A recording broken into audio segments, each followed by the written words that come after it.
Joining me today is Pat Gray from Pat Gray Unleashed. Pat, I listened to your show today and chewing the fat with Jeffy, and you guys were on quite a roll with Tim Walz.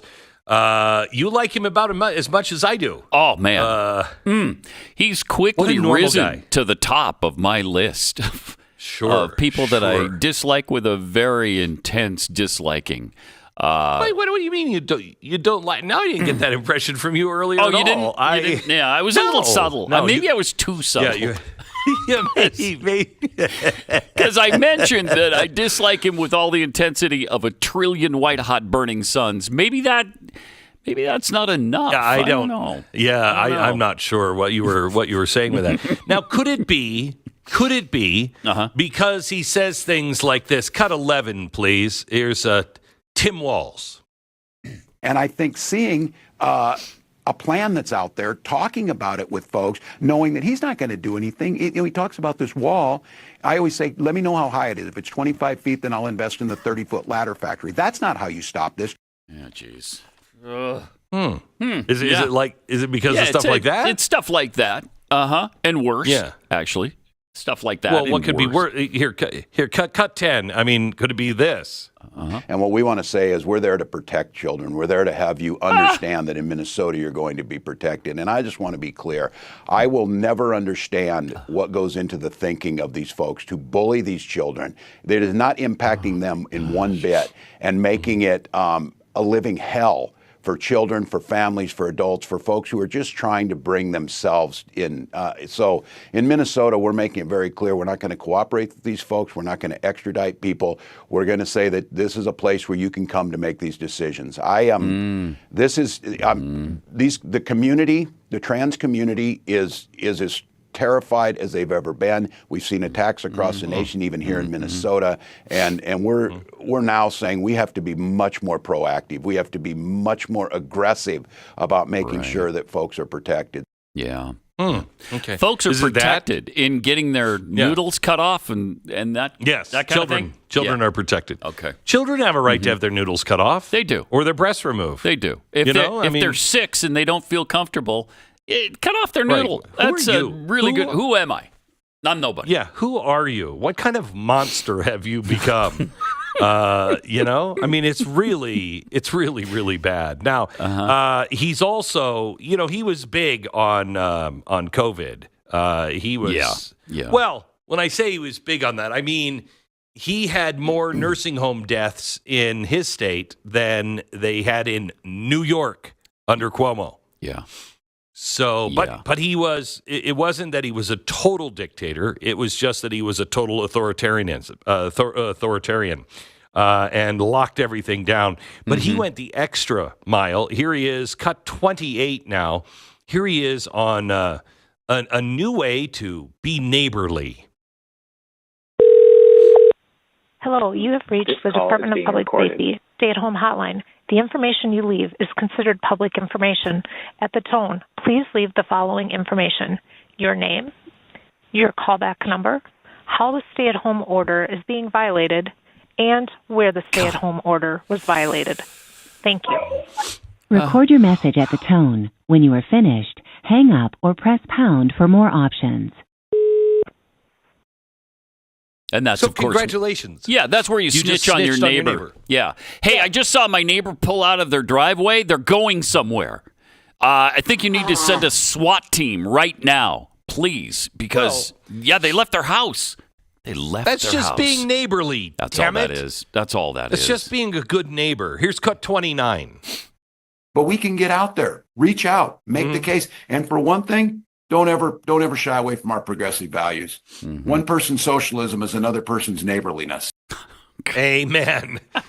Amen. Amen. Now, they just don't understand how the left wants freedom, and the right is just trying to take rights away. Like they're not taking rights away when they want to take your guns. They're not taking rights away when they lock you in your house until you can't go anywhere. They're not taking any rights away when they say you have to inject this into your body. They're not taking any rights away at all. In fact, it's just good neighborly stuff to be able to snitch on your neighbor. That's so American, so folksy. It is. So folksy and not weird. I'll tell you that. Not weird at all. And when they tell you that you shouldn't be driving SUVs, that doesn't limit your choices on what you can drive. Not at all. He's not taking away your right at all. He is just saying that there will be no gasoline cars in the state of Minnesota by 2035. That's all he's saying. Is that a bad thing? In 10 years, nobody's driving gasoline cars because he's also not taking your right away. He's not. He's definitely not when he says we're going to shut down the oil industry. No, he's giving you all kinds of choices. You could have solar panels, or you could have, wind-powered electricity. There's two choices right there. What do you want? Two. How many choices do you need? You know what I mean? Yeah. Right. Man. Right. It's just so crazy what people are saying about him. Now, so he's, I'd like to call him the name that people call him in the state occasionally, and that's Tampon Tim, which I think is very dignified and shows what he's for, and that is tampons in boys' restrooms. Who are you to say you shouldn't have, you should use the restroom, designated for the sex you were born with? That is so bigoted, so weird, so weird. This is folksy. You have your boy go in and shove a tampon up where he's bleeding. That's normal. Yeah. Hello. If that's not middle America, I don't know what is. I don't know. No, it's and as he said, one man's socialism is another man's neighborliness. And when I think of a good neighbor, I think of Stalin. I think of Mao. I think of the good neighbors that were turning Jews in Germany. I think of those neighbors. They were neighborly. National Socialist Party, in Germany. So it is. Some people would say that socialism, where you rat on a neighbor. Hey, there's a Jew living next door.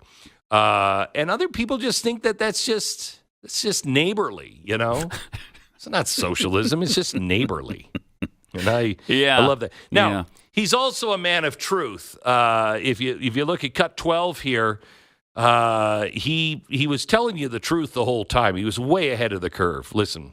I've spent a lot of time with the president, and he's great. We're talking, we're chatting, and all this. And I think we all get a little older. That's what happens. But you also gain that insight. And I think when it comes to these issues, working across the aisle to get things done, you see the president just doing this with dignity, doing it with class, getting up every day, doing the work. So I think he's just doing what he does, and I think it's kind of incumbent upon all of us. Look, my mom's 88, still living on the farm, drives herself. Is she the president, though? Folks are able to do this. So I think this little bit of ageism that goes to this. If it's not, that would be something else. They attack all of us on something. Right. This is part of it. That's right. That's all. Yeah, absolutely. How folksy of him. Yeah. Yeah. He's not lying there. He's just being folksy. He's just telling a story, and it turns out that he was absolutely right. He's totally just like his mom, able to drive his car. Tim, I want you, when you get to Washington, you're not going to need a car because, you'll have Secret Service driving you everywhere. Why don't you just hand the keys over to Joe of your car and tell him just to, hey, Joe, why don't you just take it, just park it in the garage around the corner. You're going to be fine. Because I don't think, his mom could drive a car. Sure. She's 88. That's older than Joe. She's 88. Yeah. Now, she's not running the country, but I'm sure she has just as important a position, and it doesn't mess her up at all getting old. I will tell you that there is a couple of other things that I think are really, really, really good. Minnesota, there's room in the inn. And in fact, let me just play Tampon Tim here on Sanctuary Cities, cut 13, please. you have done the schools any differently? Because I think that's where a lot of parents are upset about what happened with the schools. Well, do you think you could have made any other choice? Well, I think, just to be clear, over 80% of our students miss less than 10 days of in-class learning. The vast majority of students were in. It depended, again, on population density. Many of these decisions were being made by local folks to be able to do what was necessary to keep them there. I think, again, in hindsight, if we could have known that we would get vaccinations out as quickly as possible, we prioritized teachers and the staff in schools to get there.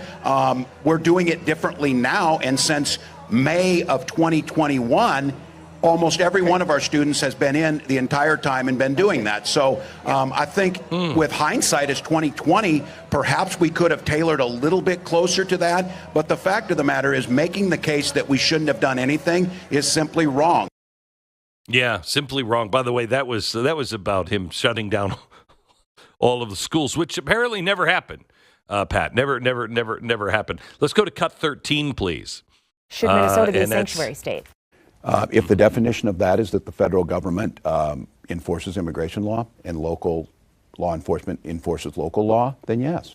Should cities be allowed to be sanctuary cities? Yes, local control. Yes. Okay. Local control. Wow. Local control. I mean, he's not for local control on anything else, but when it comes to sanctuary cities, there's, as he said, there is room in the inn, for more Somalis and everything else. And he has taken, I'm going to give you just a little track record, when we come back here on Tim, because he has taken the state of Minnesota and just, wow.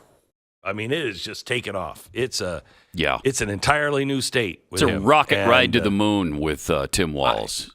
I think, Pat, now you could disagree with me, but I think you put a team together like Kamala Harris from California and bring in those California things right to America, and then Tampon Tim's Minnesota, what he's done to that state. Yeah. My gosh. Oh. I mean, America's fixed. Imagine that. Kind of like on a nationwide scale. Like my dog is. Yeah. My dog is fixed as well, but it's going to be fantastic. Now, JD Vance is weird because, he went to Yale.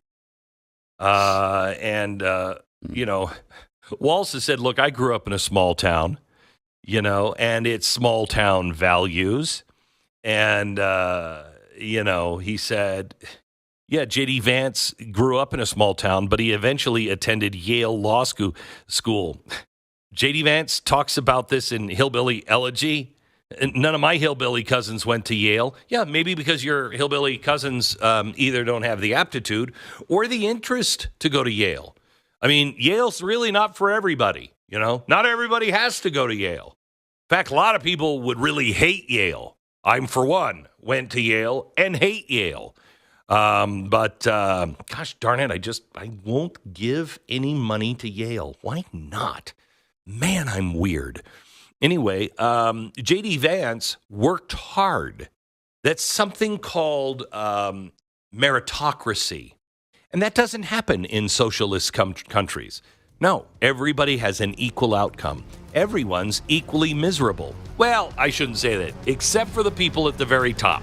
They tend to get very, very rich and powerful, and not so folksy, not quite so folksy.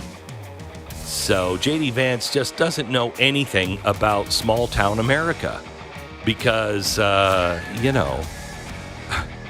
he went to Yale afterwards. Yeah, he did. He earned a scholarship because he decided to work hard. He made that choice. You should watch the movie or read the book. It's really interesting, Tampon Tim.